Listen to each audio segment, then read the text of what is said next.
Have you ever stopped to think about where our modern laws for protecting refugees actually come from? Well, it wasn't some single, clean event.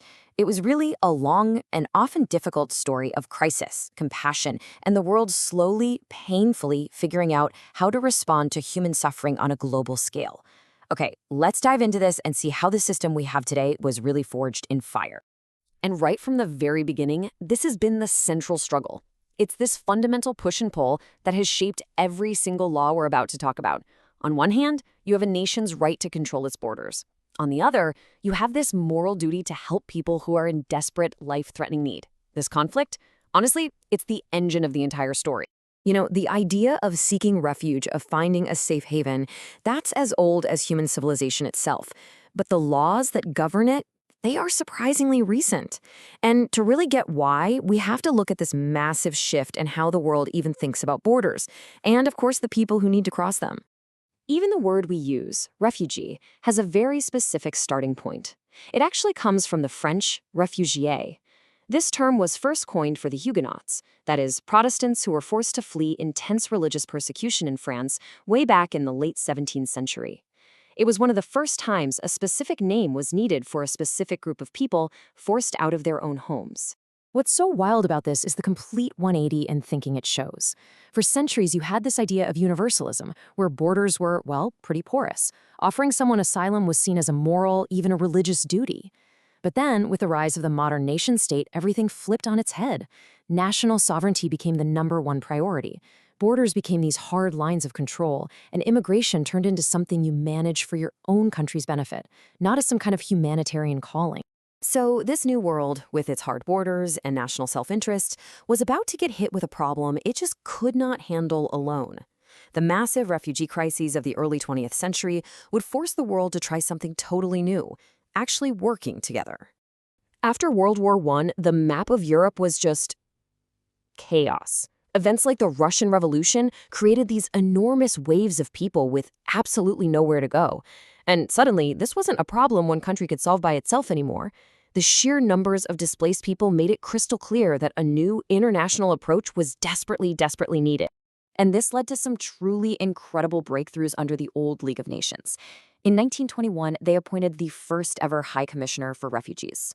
But the real game changer, which this timeline shows so well, was the Nansen Passport. I mean, think about this. For the very first time, people who were stateless, who belonged to no country, had an internationally recognized ID that let them travel and find safety.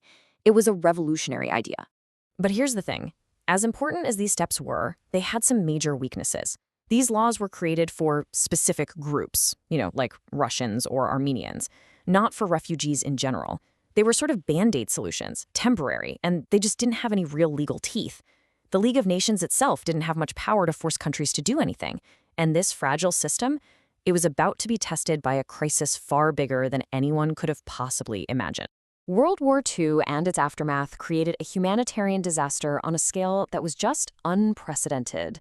The old, piecemeal system was completely and utterly broken. So this crisis forced the world to create a permanent, universal framework, the very one that our refugee law is built on today. It is just so hard to even wrap your head around the scale of it. We're talking tens of millions of people uprooted from their homes, just wandering across a devastated continent. This wasn't a refugee problem anymore.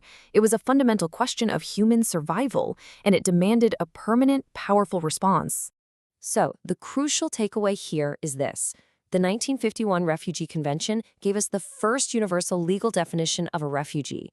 And it's very specific. It's not just anyone who leaves their country. It is someone with a well-founded fear of being persecuted for one of 5 reasons: race, religion, nationality, belonging to a certain social group, or their political opinion. This definition became the absolute cornerstone of international law. And the convention did 2 other huge things. First, it created the UNHCR, the UN's permanent refugee agency, which still exists today. And second, and this is maybe the most important part, it established the principle of non-refoulement.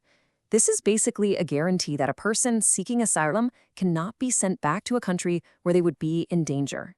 It is the absolute bedrock of refugee protection. But yeah, there was a catch. As groundbreaking as it was, the original 1951 convention was very much a product of its time. It was designed to solve one specific problem: the aftermath of World War II in Europe. So it had a time limit and a geographic limit built right in. It wasn't a truly global law, not yet. So as the decades went by, new crises started erupting all over the world, things tied to decolonization and the Cold War. It became painfully obvious that the law had to evolve. That European model, it needed to go global. And the solution was actually pretty simple but totally profound. In 1967, a new protocol did just one thing. It got rid of the 1951 date and that in Europe restriction. Just like that, with a stroke of a pen, the definition of a refugee and the protections they were owed became truly universal, applying to anyone, anywhere, at any time. And the evolution didn't even stop there.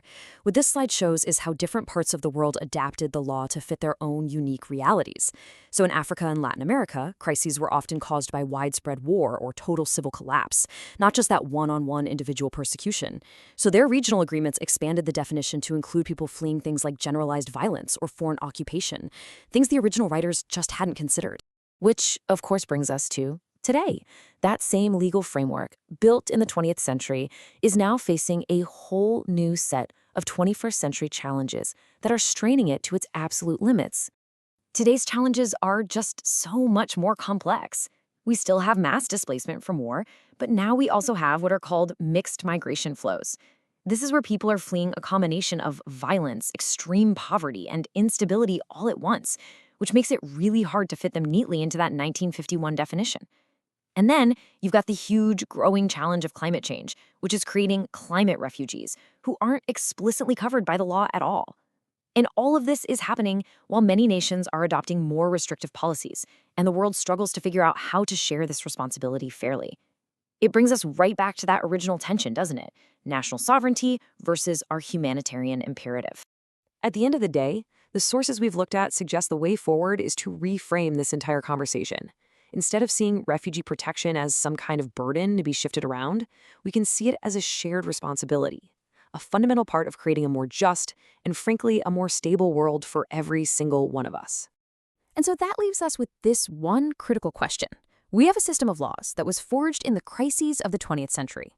But as we face the really unique challenges of the 21st, from climate change to global pandemics, how must this law continue to adapt and evolve for the crises of tomorrow?